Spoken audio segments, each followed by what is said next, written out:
Fala galera, Robson Lima aqui com mais essa vlog, tudo bem? Hoje eu vou me propor a fazer um pequeno comentário sobre algumas questões da prova do Enem 2020, né, que foi ministrada em 2021 por causa de pandemia e tudo e tal.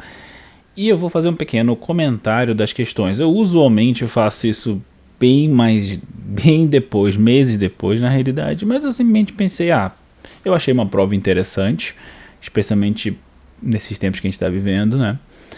Então, vamos lá dar uma olhada. Eu vou colocar entre parênteses aquelas questões todas sobre se realmente era necessário fazer uma prova, se a prova deveria ter sido ministrada do jeito que ela foi. Enfim, não achei legal, mas nesse vídeo não é sobre as estruturas de ensino, não. É uma coisa bem mais focada hoje aqui. A gente vai comentar as questões. Selecionei algumas questões que eu considero mais próximas de sociologia, relembrando que eu simplesmente estou pegando certas questões que, por questões temáticas, estão mais próximas de sociologia do que de uma geografia, de uma história, né?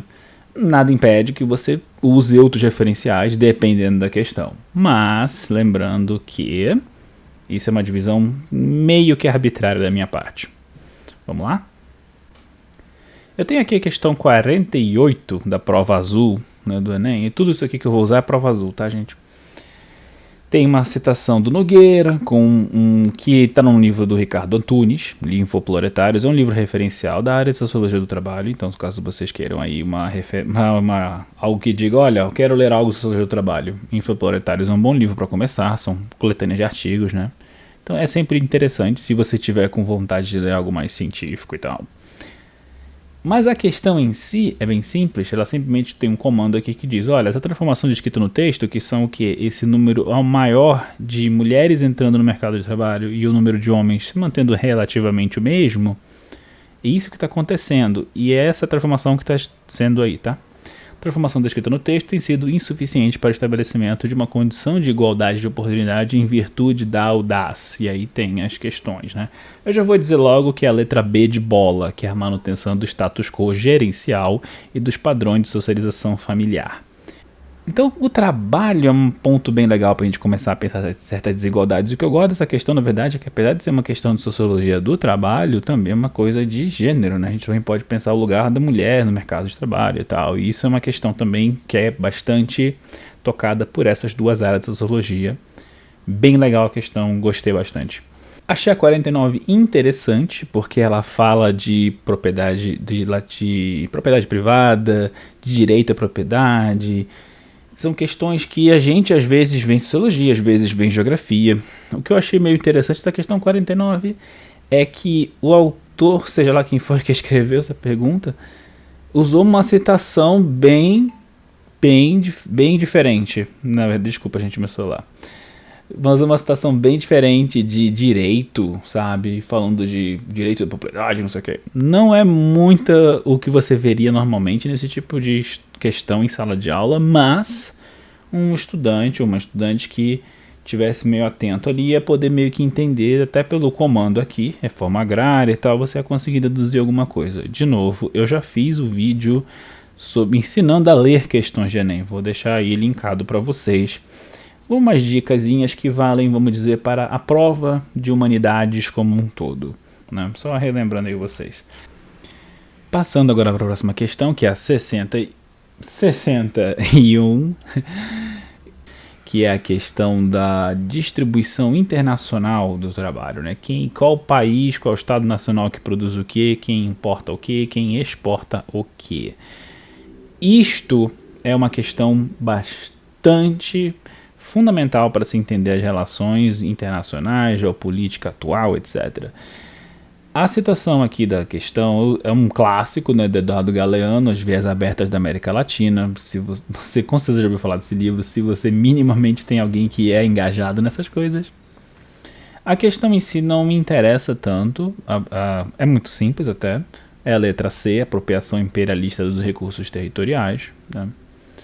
Isso você poderia entender pela própria retórica do texto. Eduardo Galeano propositalmente escreve de uma forma bem clara, bem direta, até alguns diriam panfletária, porque é meio que o objetivo dele mesmo, né? Ele tem uma ideia e ele defende, e é isso aí.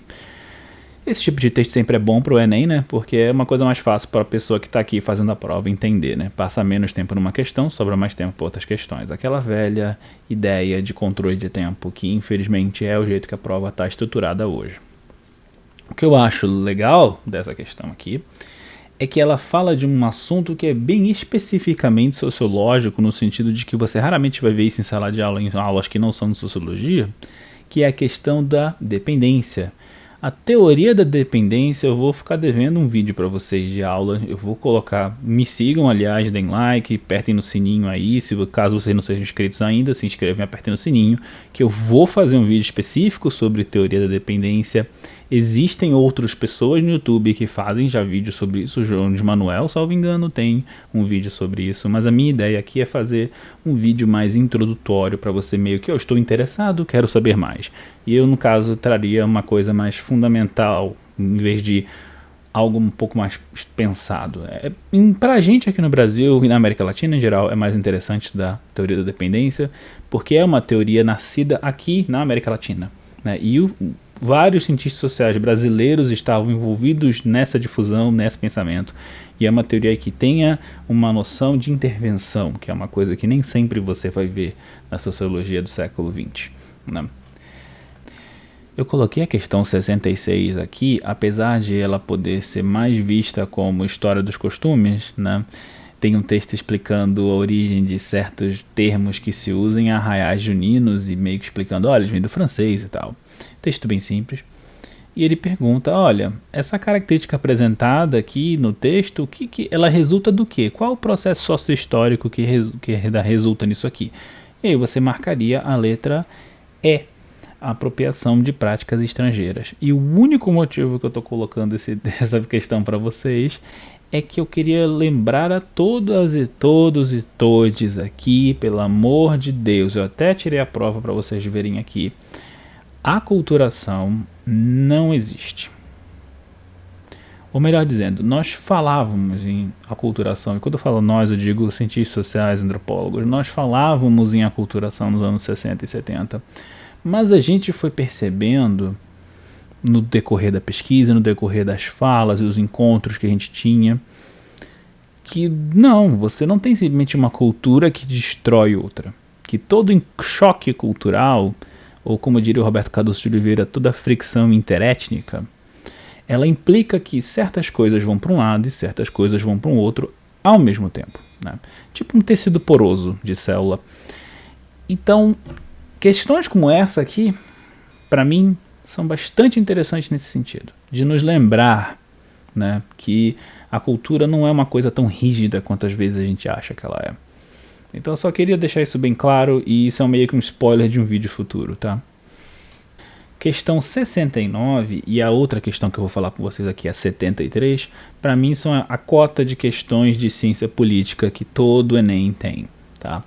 69 é uma questão simples sobre ideias de Estado, ideias de governo, né, que é o tipo de coisa que você pega, se eu não me engano, no segundo ano, nas aulas de sociologia do segundo ano, ou deveria pegar nas aulas de sociologia do segundo ano, quando a gente fala de tipos de governo, e quando a gente realmente senta e explica, olha, a democracia é isso aqui, e é assim que ela se construiu, e blá, blá, blá, blá, né? Todo aquele processo histórico da Revolução Gloriosa e da Revolução Francesa, e isso tudo é ligado com sociologia, com as formas específicas de se governar uma sociedade, né?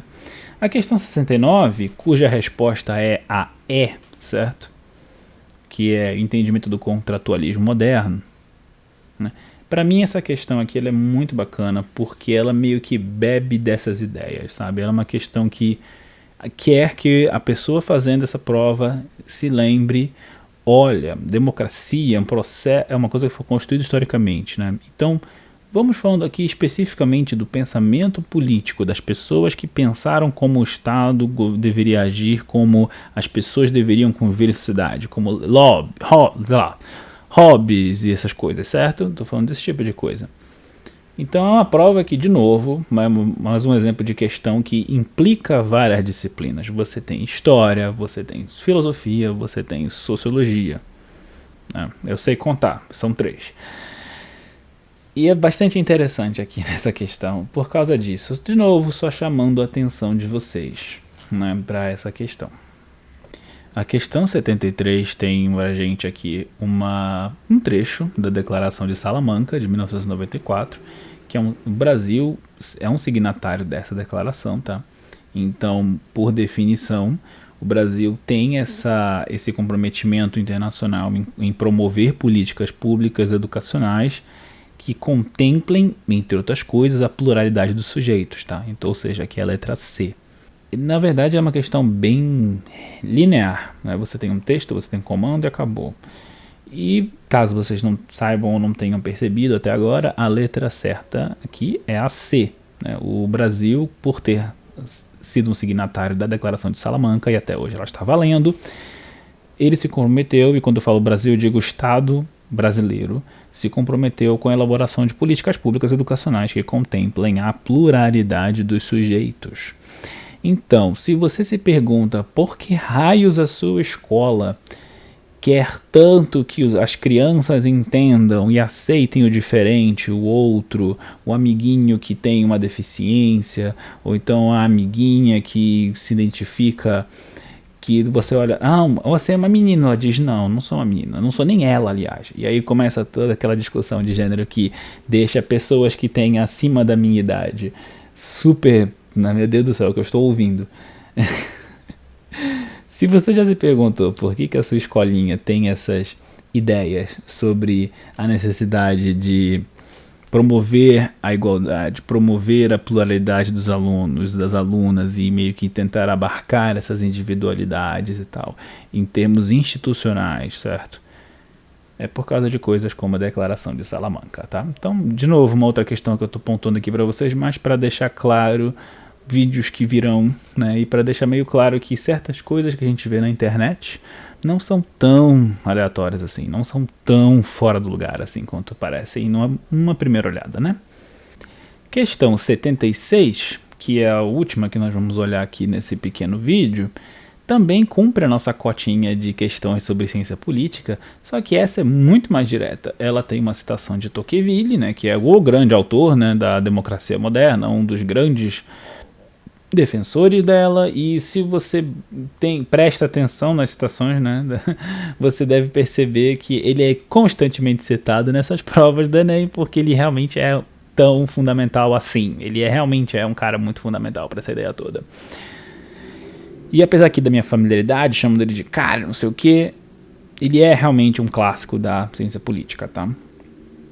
E tem uma citação dele aqui, bem pequena até, e diz aqui no enunciado, olha, o texto tematiza o papel desempenhado por uma norma, né, na criação de um ambiente propício a uma certa coisa. E aí você vai ter que responder nas alternativas qual é essa certa coisa. Ou seja, Tocqueville está colocando pra gente que se você quiser fazer uma mudança social, uma das coisas que você precisa fazer é modificar ou criar uma nova norma jurídica, né? Você não pode simplesmente achar que as pessoas vão fazer X coisa e pronto. Às vezes sim, mas na visão do Tocqueville, né, especialmente na visão sobre democracia, né, que o Tocqueville tinha, a visão que ele tinha sobre o que era democracia, ele queria entender por que a América que ele estava visitando naquele momento era uma América tão democrática, tão diferente da Inglaterra, certo? De quem era a colônia na época ou de outros lugares da Europa. Então, o Tocqueville tinha essa ideia de que a democracia não era simplesmente o sistema de normas, também era a cultura, certo? Das pessoas, também era esse agir democrático, vamos dizer assim, das pessoas no seu dia a dia, né? Da forma como elas vivem. Essa questão aí, contudo, ela está querendo falar que, olha, também tem a volta, e realmente o Tocqueville dizia isso, mas também tem a volta, não basta ter só as pessoas agindo democraticamente, se as leis que as governam não permitem que esse agir democrático exista. É por isso que a questão 76 tem a resposta B, né? Que de novo a gente volta naquela questão de cultura e norma, né? A consolidação dos valores burgueses é isso que foi realmente criado dentre outras coisas, por essa norma jurídica que permitia que as pessoas se reunissem e faziam essas coisas todas. É esse tipo de questão que a gente às vezes vê nos jornais e na mídia. Por exemplo, a gente às vezes vê certos movimentos sociais lutando porque tem que ter uma cota X, ou então tem que ter uma lei Y que contempla especificamente né, esse grupo de pessoas, essa minoria social. E se você não é representante dessa minoria social, ou se você não tem muito contato com as lutas dessa minoria social, às vezes parece meio, pô, cara, será que essas pessoas não estão querendo demais, não estão querendo direitos demais? Por que tem uma lei para isso? Certo? Eu lembro que na época que o Brasil ainda estava discutindo a questão do casamento homoafetivo, a gente tinha essas coisas, até colunas de jornal, a gente se perguntando, poxa, mas é necessário mesmo uma lei para isso? Sabe? É necessário que o Supremo Tribunal Federal se meta na família? É por causa desse tipo de raciocínio de que o Tocqueville está colocando aqui que a gente tem esse tipo de ideia, tá? Não basta simplesmente você ter a lei, você tem que ter a cultura. Não basta simplesmente você ter a cultura, você tem que ter a lei. Bom, espero que vocês tenham gostado desse pequeno comentário e meio que uns spoilers de vídeos que virão. Eu tô fazendo esse vídeo, na verdade, no mesmo dia que o gabarito foi divulgado, então futuras correções virão ou não nos comentários e na seção de comunidade. Se você não me segue ainda, você deveria me seguir e apertar o sininho justamente por essas notificações que vão vir, né? Ignorem aí meu computador apitando.